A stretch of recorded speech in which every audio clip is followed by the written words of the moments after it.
மலையாள சினிமாவில் ஆண்டுக்கொரு all time blockbuster hit ஒன்றை கொடுத்து கலக்கி வரும் நிலையில் மஞ்சுமல் பாய்ஸ், எம்புரான் ஆகிய படங்கள் அடுத்தடுத்து வசூல் சாதனைகளை படைத்தது. ஆனால் அந்த படங்களின் வசூல் சாதனையை முறியடித்து லோக்கா இந்த ஆண்டின் மெகா பிளாக்பஸ்டர் ஹிட் ஆனது சினிமா வட்டாரங்களில் பேசும் பொருளாக மாறியுள்ளது. அதாவது நடிகர் துல்கர் சல்மான் தயாரிப்பில் டாம்னிக் அருண் இயக்கத்தில் உருவான லோக்கா திரைப்படம் இந்த ஆண்டு ஆகஸ்ட் 27ஆம் தேதி திரையரங்குகளில் வெளியானது. கல்யாணி பிரியதர்ஷன் மற்றும் நஸ்லைன் ஆகியோர் நடிப்பில் உருவாகியுள்ள இந்த திரைப்படம் ஹாலிவுட்டில் வெளியாகும் வேம்பயர் வகை சூப்பர் உமன் திரைப்படமாக உருவாகியுள்ளது. முதலில் குறைவான திரையரங்களில் வெளியான இந்த திரைப்படம் நல்ல விமர்சனங்களை பெற்று அதன் பின்னர் திரைகள் அதிகரிக்கப்பட்டு கேரளாவை தாண்டி பேன் இந்தியா அளவில் வெற்றிகரமாக ஓடிக்கொண்டு வருகிறது.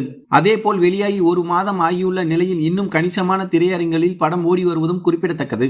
மலையாள திரையுலகில் அதிக வசூல் செய்த படம் என்ற சாதனையை படைத்துள்ள லோகா சுமார் 30 கோடி பட்ஜெட்டில் உருவான இந்த படம் 300 கோடிக்கும் மேல் வசூலித்திருப்பதாக அதிகாரப்பூர்வமாக அறிவிக்கப்பட்டுள்ளது. இந்த நிலையில் தற்போது ஜியோ பிளஸ் ஹாட்ஸ்டார் தளத்தில் லோக்கா திரைப்படம் வெளியாகியுள்ளது. இந்த தகவல் லோக்கா படத்திற்காக காத்திருந்த ரசிகர்களுக்கு மகிழ்ச்சியை கொடுத்துள்ளது. மேலும் இந்த படத்தின் அடுத்த பாகம் விரைவில் தொடங்க உள்ளதாகவும் தகவல் வெளியாகியுள்ளது.